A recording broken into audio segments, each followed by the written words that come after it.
No matter how much we strive to make our domestic environment as safe as possible, accidents at home can still happen, even in the most conscientious of households. They're not wished for, but they do happen. Hence, having a first aid kit ready in home can help prevent an injury from getting worse and can potentially save any trips to a clinic or hospital. This is especially crucial because there's a pandemic going on and you don't want your brothers and sisters near COVID-19 patients, right? Of course you don't! But you may still need to call emergency services or bring them to the hospital, depending on the severity.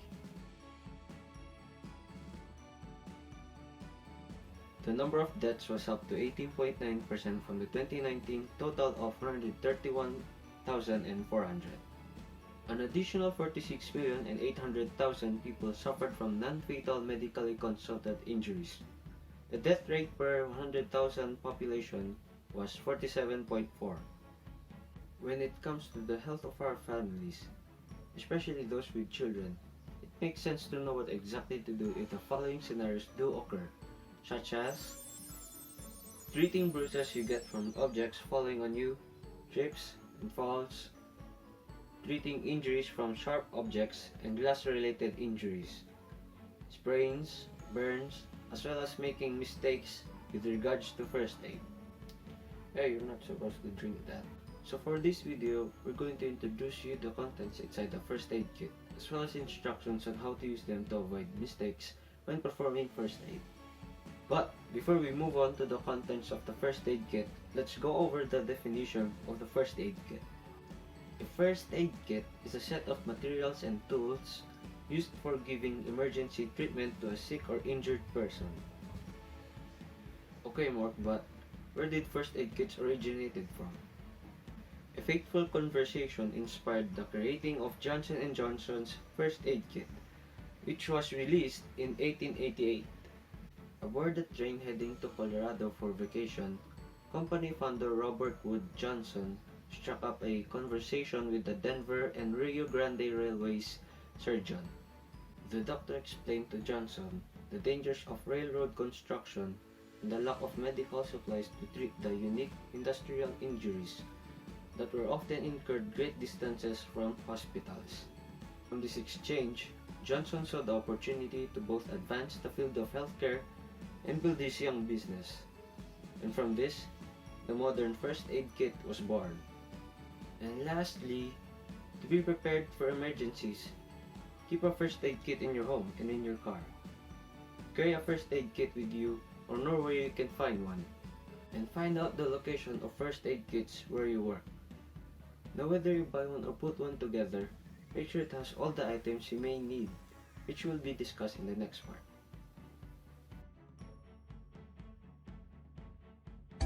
This is a first aid kit and these are its essentials. First is a kit or a storage box that is enough to hold all the essentials. Second is the sterile gloves. This is used to prevent the transmission of bacteria to an open wound.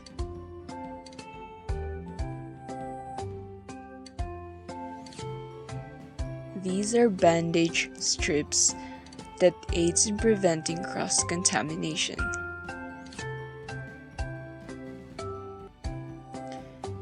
These are adhesive wound dressings, and this is used to protect wounds from further injuries, frictions, bacteria, and dirt. This is a triangular bandage that is used as an arm sling or as a pad to control bleeding. It is also used to support an injury. These are Providin and iodine pads and alcohol pads that is used to disinfect a wound and decrease germs and minor cuts, scrapes, and burns.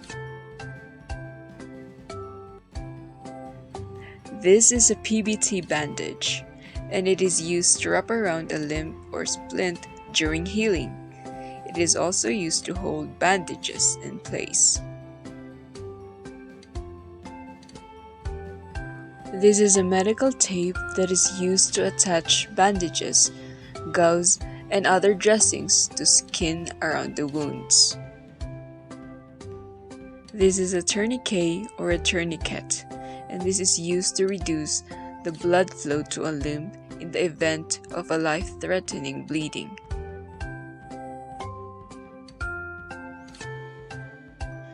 Tweezers. This is to remove splinters or other small debris in the body.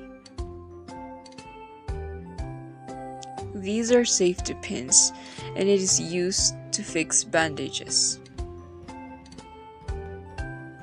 Scissors.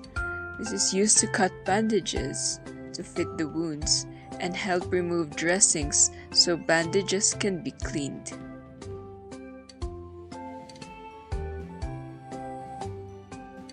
This is a first aid manual that is important because it contains a lot of information about addressing wounds and other stuff.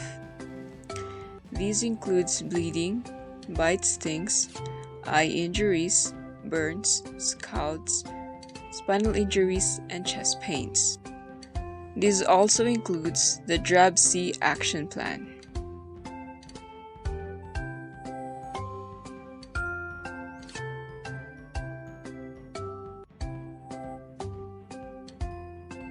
I would like to propose the inclusion of face mask in first aid kit because our country is prone to volcanic eruptions and these face masks prevents the inhalation of ashes.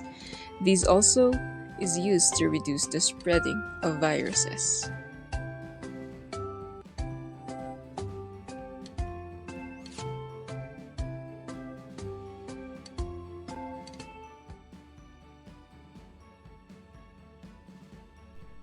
Sup guys, I hope you're doing well.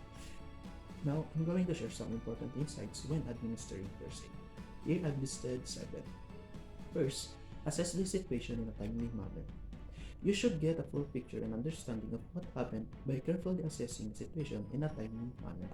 This involves determining whether someone is in imminent danger, the cause of an accident, and the number of affected casualties if there are. Second, protect yourself or any casualties from danger.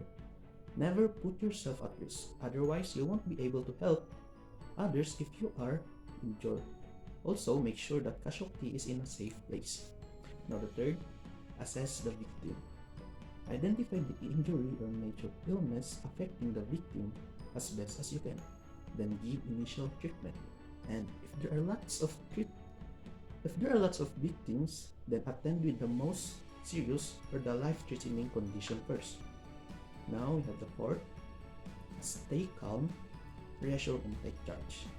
Before doing the aid, just stay calm and controlled. Staying calm is fundamental to giving aid to victim and receiving information from the victim effectively. Because if we don't keep ourselves cool, an emergency situation can be made much worse. And the fifth, provide the first aid treatment. Until the EMS or emergency medical services are on the scene, you need to provide all the needed by the victim.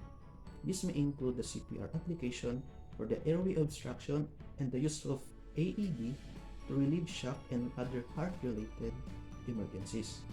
And we have the sixth one, the prevent infection. Prevent cross-contamination between you and the victim as best possible. Wear disposable gloves or wash your hands immediately after interaction with the casualty. Also, avoid coughing or sneezing while applying first aid to avoid contamination. And we have the last, keep the victim comfortable until the ambulance arrives. Hand over the person to the medical personnel when they arrive. Then take the casualty to the nearest hospital. And I think that will be all. Thank you for listening. Bye guys.